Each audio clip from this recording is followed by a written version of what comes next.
it's not just that they were lip syncing, it's that they weren't even singing on the recordings, that other people were singing and weren't getting credited. And I was like, man, this is just like ghostwriting on social media, except nobody cares anymore.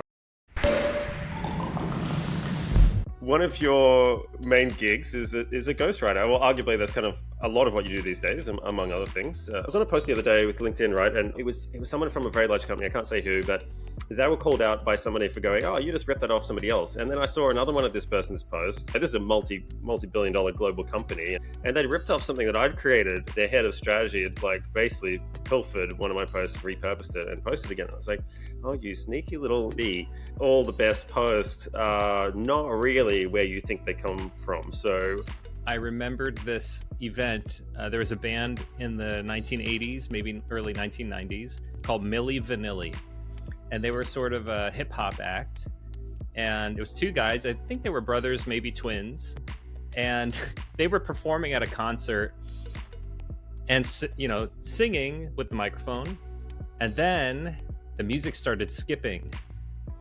There was a record playing, and that's what the crowd was hearing. And one of the guys runs to the side of the stage and basically bumps the record needle so that, the song continues. It basically ended their career. And then there was this big investigation into Milli Vanilli. Not only were they lip syncing, but they also weren't recording their own vocal tracks. They were hiring other singers, and those singers weren't getting credited on the album. And this was a big hip hop act at the time. So the downfall of Milli Vanilli was pretty disastrous for them. I mean, basically, they fell out of the limelight entirely overnight. It's not just that they were lip syncing, it's that they weren't even singing on the recordings, that other people were singing and weren't getting credited. And I was like, man, this is just like ghostwriting on social media. Nobody cares anymore. We were way past this point of lip syncing, and I guess a form of uncredited potential plagiarism is completely socially acceptable at this point. Whereas 30 years ago, it would ruin someone's career. Now you find executives,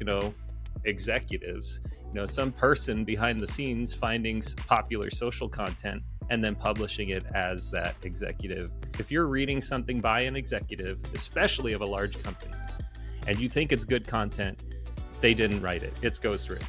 Yeah, I think there's just a ton of ghostwriting on social media, especially right now.